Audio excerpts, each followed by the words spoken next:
Hello and welcome. I'm Dr. Pauline Baird, a cultural bearer from the village of Buxton, Guyana. I tell the stories of my village, our family histories, our whispered stories, and our long forgotten and hidden traditions. You see, Buxton was purchased by formerly enslaved Africans in 1840 and 1841. I will tell my story in English and Creolese. What Dih Story Seh, loud taak story. You see, a Buxton, people just use this word big. Big in America and so mean fat or heavy. But not Buxton. Buxton got other meaning for big. Big mean when you are the elder. So you get a big brother. You get a big body. Big sissy. Big uncle, big cousin. So when me go back a village, after me left Buxton for go away and study, and I go back, I used to go back every year. And every year I go, my auntie had a routine what she used to do. You wanna know what? Hear what she used to do. When me go for visit she tell me, girl, you must go and see cousin Claude. And you must go and see cousin Carmen. By the time she done say cousin Claude, me I done glaze over because me know she got like 20 different people. When you see she done send by cousin this and cousin that, me there front side, back there, and sideline, middle walk, brush down, everywhere, up and down the place where they look for people. Yes, one day me say, Auntie man, why you just tell me to go and see them people this? She say, because they just ask for you. And so I got to go and meet the people. When me go by cousin Claude, then he go make me for know. So girl, you there in China now? Me say, me there China? Me there China? Then me come for realize them big people that tell people that me there China and Borneo and Timbuktu and so. Well, at the time, I didn't really realize that cousin Claude was one of the first Buxtonians to receive the Buxton Scholarship from E.F. Fredericks, the famous Buxton Scholarship. So I was standing in the presence of a Buxton great. So when I go back by my auntie, she said, you know, go see cousin Carmen. Well, let me tell you about cousin Carmen. Cousin Carmen used to see far, and let me tell you, you see the see far, and I mean that she get 20/20 vision. No, she got more than 20/20 vision, because when you go and see she'll look at you like as if she look through your whole soul, and she'll tell you your future. And then see that she don't see. Well, me not been too comfortable for cousin Carmen, but me just go, because my auntie tell me got to go, me big woman, me got to go. At the time, I didn't realize that I was standing in front of women, or a woman, like many other women in Buxton, who were healers and seers and knowers and seekers, you know, and I didn't understand what it means to be in the presence of such a person. But now I appreciate the gifts that these people bring to the village. One day I was going and I realized that something had shifted. I, by myself, had started to seek the elders, because by the time I got back home, my auntie baby done dead. Cousin Carmen done dead. Cousin Claude done dead. That's 3 years ago. So where I gonna go? Who I gonna go look? Well, it dawned on me. I'm going at back damn side to see my cousin Vadney. Well, cousin Vadney live right opposite the Buxton Marketplace. She's my big cousin. Now, when I cross the bridge from Company Road, I go over to Company Dam, and then the bridge go from Company Dam to cousin Vadney house. Well, under the house was cousin Ormin's daughter. Now, let me tell you what Buxton, they get under the house, they call the bottom house. Bottom house is where people just do the washing of the clothes, the children just play marble, they just sit down and tell story, knock domino, and play cards, or whatever you want. You just mind fowl under there, mind duck under there, all kind of thing. My cousin Ormin was washing clothes. So I say, morning cousin Ormin, I come to see cousin Vadney. Now cousin Vadney real name is Evadne Eldika Talbot. She was married to a man named King Talbot. Well, she say, you can go talk to she. I say, I hear she don't talk and I want to interview she. She say she not talk. Well, you go on, go try your luck. She said, if she turn she head a certain way, good luck to you. Watch out, Mr. For what she go find, you go find out, go up. So I went up. The first thing you got to know when you go to big people's house, you got to have certain protocols in place. You got to take off your shoe, number one. Take off your shoe. Don't bring your outside dirt inside big people's house. So take off my shoe. I remember that. I walk in the house and I say, morning, cousin Vadney. Number two, you got to tell big people morning.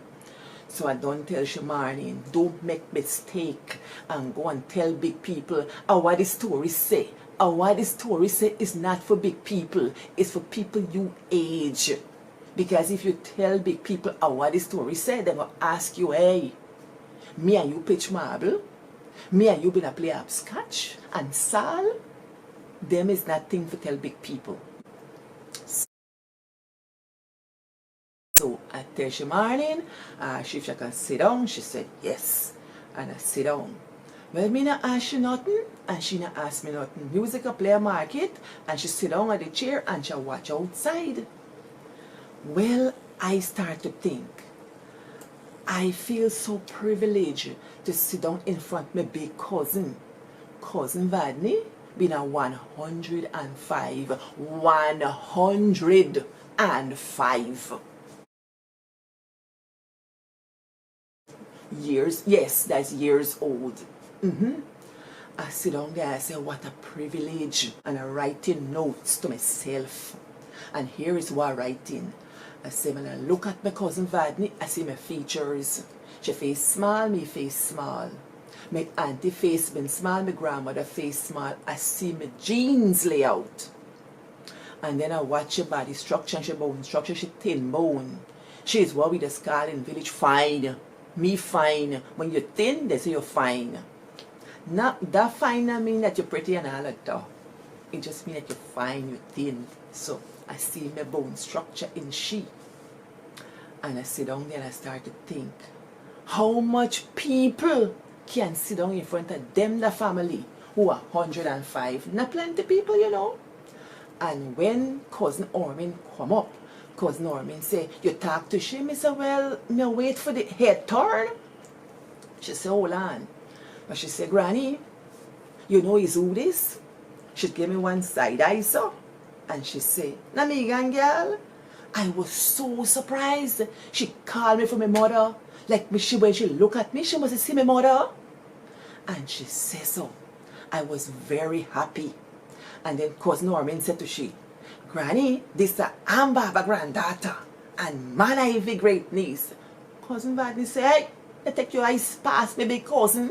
Na call she man Ivy, she name Ivy. She ups she daughter, ups me when you pull up somebody. She ups she daughter.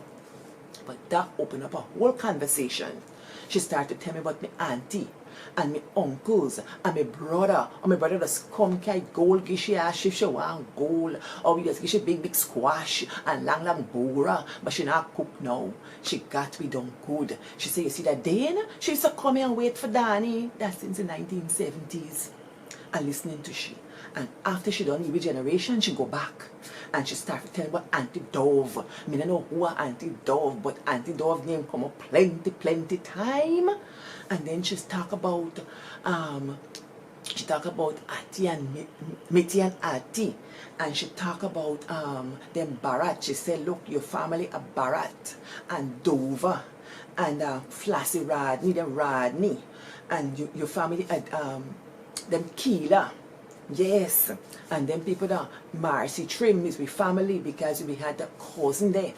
And then she tell me how all them what's in my family, and she go to see them Harry. When she tell me them Harry, me say which Harry? She tell me which Harry. The time me don't know say one woman was my very good friend as my neighbor, not just my neighbor. She is my family, and it remind me of something my very good friend Gerald Glenn say. A Buxton, everybody a cousin somebody. Blood cousin or non-blood cousin. And so she take Kanki's my family. I know plenty people. And then she started to tell me about one woman named Marianne Ramsey. So I said, tell me more about Marianne Ramsey. She said, Marianne Ramsey being come a village as one young girl from Paradise. And suddenly so she stopped talk. Because Norman said, wait, she going back. And while I sit down on the ground in front of her, at the floor, at her feet, listening to the story, I imagine her going back in her mind, flipping the pages of history, going through the people, her own father, Jonathan Watson, my grandmother, father, who their siblings. She had to go through that generation. And she got through my grandmother generation, women who were bakers, the bakers of the village, the Watson women.